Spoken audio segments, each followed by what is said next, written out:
Hi Capricorn, welcome to Amihan Tarot. Ito ay general reading, pwede ka makarelate, pwede hindi. So, kunin mo lang ang mga message na para sa'yo.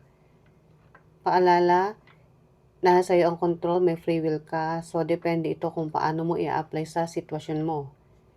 At Capricorn, kung ikaw ay napadaan sa aking channel, please mag-subscribe, pakihit ang notification bell. Hit like, share, and comments na rin. Lalo na kung mag-resonate sa'yo itong reading na ito. So, universe, ano ang mga message na paparating kay Capricorn this week? August 3 to August 9. Ang iyong overall energy. Challenge. Focus. Ang iyong future energy. And then, ang iyong outcome. Page of Cups. Alam mo, Capricorn, na nakikita kong energy mo for this week is kung ano yung meron ka, eto, mapasa trabaho sa kamag-anak, in general, ikaw yung mataba ang puso. Minsan, ititira mo na lang sa sarili mo, ibibigay mo pa rin. Kumbaga, napaka-literal. Kung ano yung litrato na nakikita ko dito, ganyan kataba yung puso mo. As in, hindi ka maramot. Kung tutuusin, pwede natin sabihin na ikaw yung taong napaka-generous. Kahit na ano pa yan, pagmamahal, emosyon, o literal na mga gamit na meron ka. Ang iyong challenge, 5 of Cups. Pero may mga time na mismong ikaw ang nakaka-realize na pwedeng na taken for granted ka. O sa tingin mo, pag kulang ang naibigay mo, hindi sapat, may maririnig kang hindi maganda na nagkukos sa'yo ng sadness. Kasi sa'yo, binigay mo na nga, akala mo makukontento, yung pala, hindi pala. So, yun yung nakikita kong energy rito na may mga pinagsisisihan ka dahil ibinigay mo lahat pero hindi pa rin pala sapat. Ang iyong focus, the world.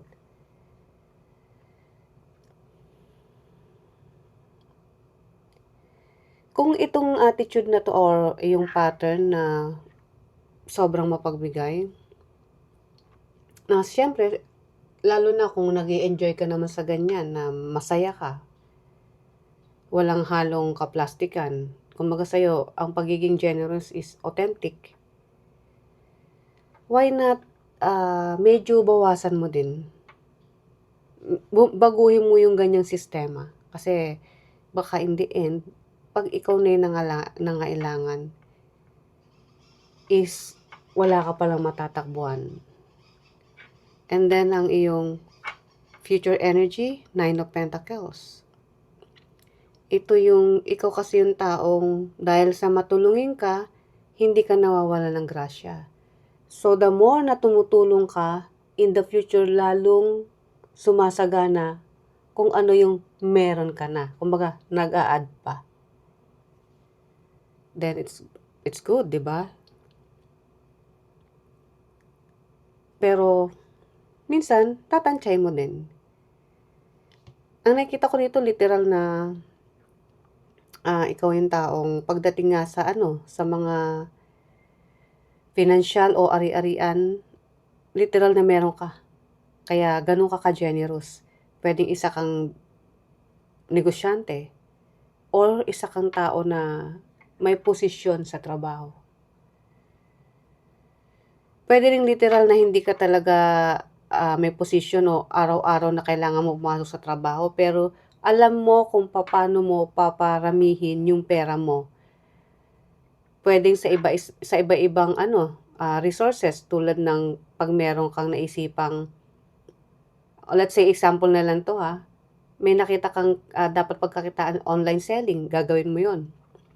Or ikaw mismo may mga produkto kang ginagawang product, say pampaganda, ginagawa mo rin yon.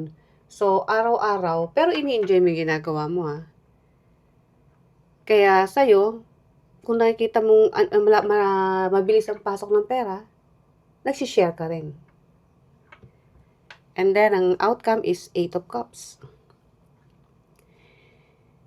Ito yung balang araw or maybe in the future, may makikita kang pattern mo, which is ito nga, na this time mag-iisip ka na rin kung hanggang saan na lang ba yung pwede mong ibigay. Kasi may mga, lalo na kung mahal natin sa buhay, 'di ba? Kahit na gusto natin silang tulungan, yes, oo, mahalaga eh. Akala mo natutulungan mo sila. Literal, natutulungan mo when it comes to material things. Yung pagpo-provide. Pero sa ibang aspeto ng buhay nila na nagiging tamad na at umaasa na lang sa hingi, hindi na siguro maganda yon. So, yun yung time na marirealize mo na maybe hindi ako talaga nakakatulong. Oo, nakakatulong ako sa pagbibigay, pero hindi ko sila natutulungan kung paano yung tinatawag ng mamuhay at tumayo ka sa sarili mong paa. So, yun na nakikita ko. Let's clarify. Capricorn, ano ang mga message na paparating kay Capricorn this week? Universe.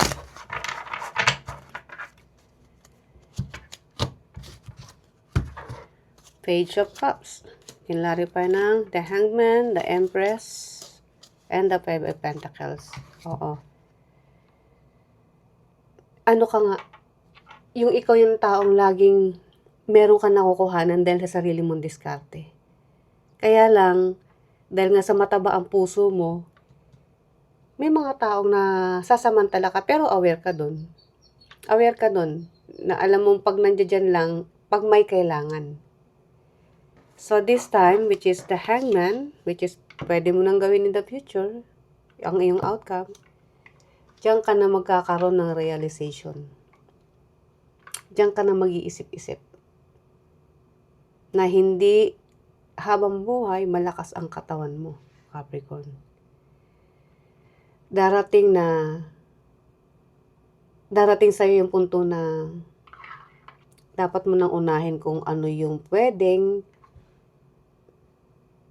panghawakan mo o pahalagahan mo hanggang sa pagtanda mo. Five of Cups. I-clarify natin. Queen of Swords, Five of Wands, the Wheel of Fortune. As I said, 'di ba? Nag-iisip ka na eh. Kaya minsan nagkukos yun sa'yo ng lungkot. Nare-realize mo na itong mga tao, hindi ko naman sinabing lahat. Umaasa lang sa'yo, lalo na kung alam nilang may maaasahan sa'yo.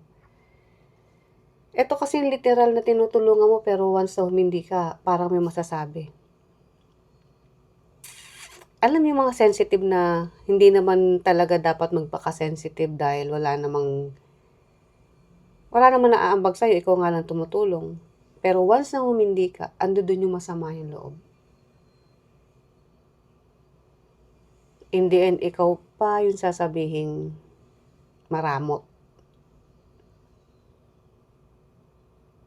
Pero wag mong gawing pasan-pasan mo hindi mo lahat pwedeng gawin yan habang buhay, na parang pasan mo yung responsibility.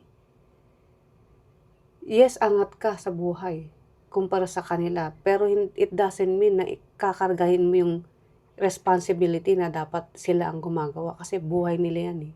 May sarili ka ring buhay. So, nasa sa'yo yan kung mag-i-stay ka sa ganyang pattern mo na masaya kang nakakapagbigay. Yun nga lang, minsan may masasabi pa rin pag hindi sapat yung sa tingin mo na ibigay mo sa kanila.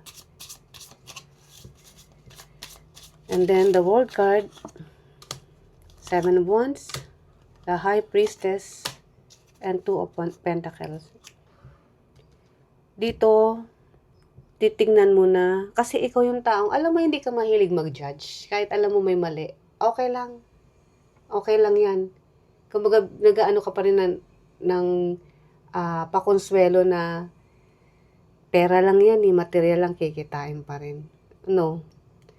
Eto na yung sinasabi rito, mag-focus ka, mag-observe ka, tingnan mo maigi, Capricorn, tama pa ba ito na para na akong, kumbaga, nandiyan lagi sa mga taong hindi ko na natuturuan paano magkaroon ng kanya-kanyang responsibilidad. So once na nag-iisip ka, doon mo makikita kung paano o gaano kahirap yung kinikita o pagkakitaan ng pera. Hindi siya madali. Talaga nandiyan yung kung saan-saan ka pumupunta, kung ano-anong ginagawa mo para lang masecure mo yung iyong financial o masiguro mo na meron kang tamang kikitain, yung sapat or more pa sa pagiging sapat. So, sinasabi rito na kailangan ka rin medyo humigpit ng konti pagdating sa pera. Huwag laging isang kamay, dalawang kamay na ilalapag mo sa kanila parang yung, alam mo, buhos biyaya o ubos-ubos biyaya. 9 of Pentacles. In the future, King of Swords, Knight of Pentacles, the Six of Swords. Ito yung literal na marirealize mo, Capricorn, na ito yung matagal mong pinaghirapan. So, syempre, ano yan, mahalaga sa'yo yan. O anong bibigay ka. Pero kailangan mo na mag-isip. At yun na nga yung marirealize mo. Na kailangan mo maging wais pagdating sa pagsisinop ng iyong pera o gamit na meron ka. Dahil pag tanda mo, or pag meron ka ng sarili mong buhay, which is alam ko namang independent ka alam mo na hindi ka magugutom. At masakit man, kailangan mong hayaan sila na magbanat ng sariling buto.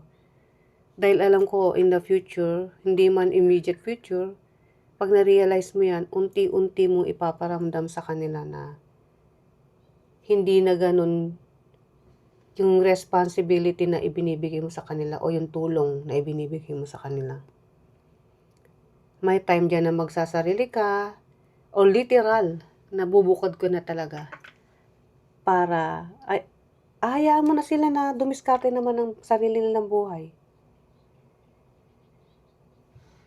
So, yun ang mangyayari. Makikita kong bubukod ka at ipaparamdam mo sa kanila na may sarili ka ng buhay, kailangan din nilang gampanan yung mga dapat nilang gampanan. And then the 8 of Cups. Kaya may 8 of Cups dito. This is literal na travel or aalisan mo na kung ano yung sa tingin mong hindi mo naman dapat pasanin ng todo-todo. Tulong, okay. Pero yung too much na pagtulong, hindi na okay yan. 8 of Cups, 8 of Pentacles, the Fool, and the 9 of Wands. Kasi ito yung mga bagay na matagal mong pinaghirapan. Na deserve mo na talagang isinop yan dahil sa'yo yan. At once na na-realize mo yan, tsaka mo makikita na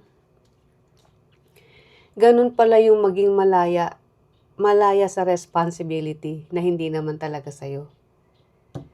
Kasi natauhan ka na. Na kung ano man yung meron ka, hindi sila dapat magtampo kung sakali mang didistansya ka ng konti sa kanila. Kasi sa'yo yan Wala silang karapatan na mag-complain o magtaka kung bakit kailangan mo nang bigyan sila ng sarili nilang obligasyon. Kasi yun ang gagawin mo in the future Pwedeng magbigay ka pero hindi na katulad ng dati. Kasi alam mo na kung paano mo pinaghirapan ang meron ka ngayon. At kailangan mo ring i-secure yan para sa kinabukasan mo sa mga susunod na panahon. Okay, ang last message para kay Capricorn. Release the need to control and instead surrender to the divine flow of life, trusting that all is unfolding exactly as it should. Yes, kung ano yung tama at kung ano yung nararapat, magtiwala ka na hindi naman porkit iisipin mo yung sarili mo ngayon is mapapabayaan mo na sila. Maski sila alam nila kung paano magkaroon ng success sa buhay at gagawin nila yon kung wala na silang aasahan sa'yo. Sila na mismo ang gagawa ng aksyon para sa kani-kanila nilang buhay. At Capricorn, ito ang iyong reading. I hope nagustuhan mo. See you uli sa mga susunod pa nating reading. Bye!